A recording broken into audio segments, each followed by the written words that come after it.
Alright guys, let's talk about Kahoot.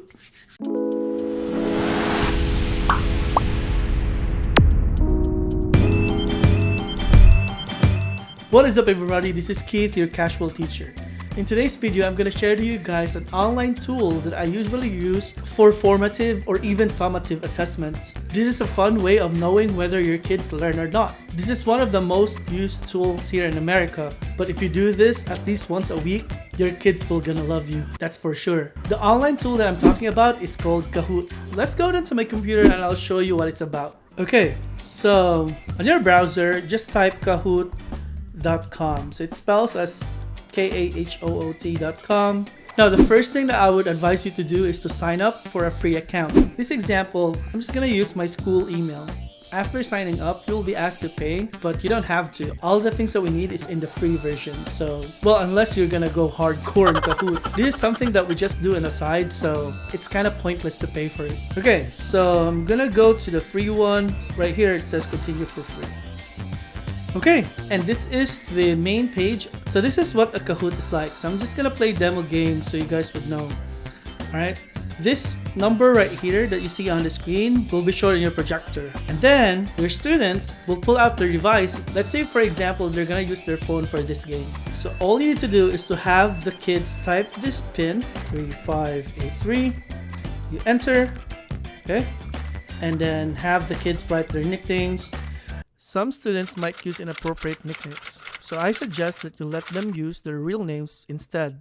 Alright, so once the student is in, it will show up in the screen right here on the board. Now if all the students are in, you can now start the game. Okay, so this is what it looks like.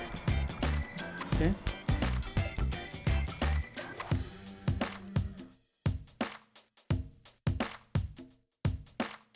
So as you can see, there's a question about chocolates. Alright.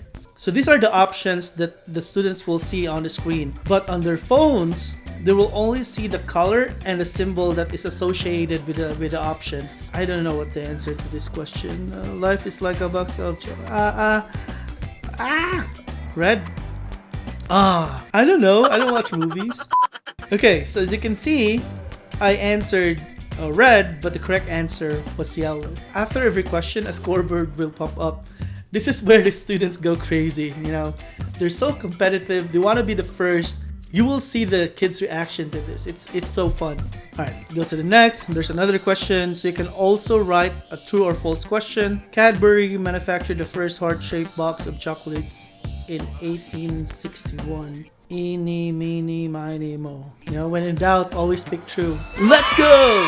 That's basically how Kahoot works. So how do we create this quiz? So on your landing page, there is a button in the upper right corner that says create.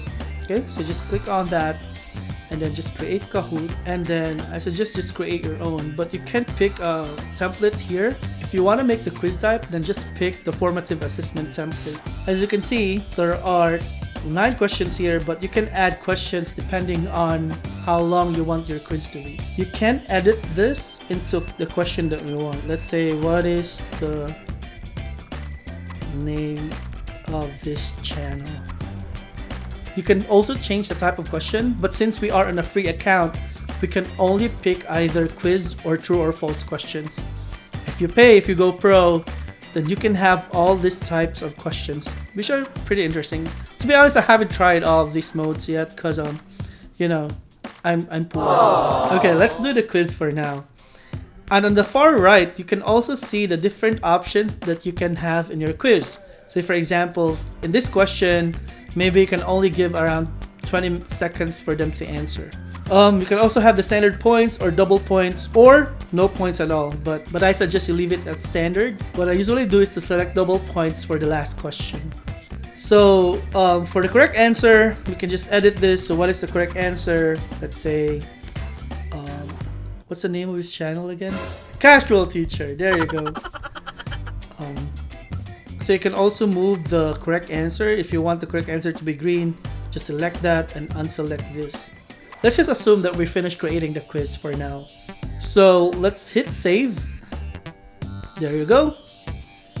And then your Kahoot should show up in your library. So if you go to your library, right? Boom. And there's your Kahoot. Now, if you want to play the game, let's say you're in the class now, right? You want to play your game, just hit start, and then remember the demo that I showed earlier? They should be able to see the code on the screen. If you want to pick classic mode, this is when a student will answer on his own, or you can have team mode where, you know, students collaborate to guess. Students collaborate to find the answer. Now just take note though that in the free version, there's only 5 teams maximum. I usually do classic mode because students want to win on their own. They're so competitive. You would see that when you start doing this. As you can see, there's the pin, kind of like the demo that I showed earlier. Now, the students will not go to kahoot.com. They will type kahoot.it, or you can actually download the app. There's a high chance that the students have this app on their phone already. Now, what if, for example, you weren't able to make any quiz because you were so busy, or you were hanging out with your friends the night before? What should you do? Don't worry, there's a solution for it. Now, to be honest, I don't make my own Kahoots. What I usually do is I use the Kahoots made by other people. So if you go to Discover, right here, you can just type any topic that you want. Say, for math, I'm gonna do loss of exponents. Boom! And as you can see, guys, there are a lot of quizzes already made by other people. Now, the good news is that you can freely use this in your class as well. Now, some of these quizzes has a paywall, meaning you have to subscribe to be able to access the questions. So just pick something that is available and ready for use. What I usually do after finding a quiz that I want is I double check the questions and see if they're appropriate for a class. Yep, everything looks good.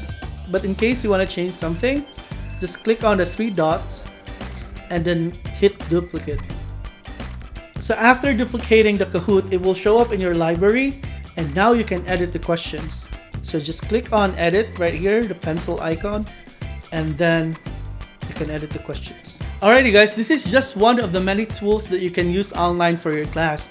I'm gonna create more tutorials like this in the future, so make sure you hit like and subscribe to be notified if the video is up. Alright guys, I hope you like this video. This is Keith, your casual teacher, and I'll see you in the next one. Peace!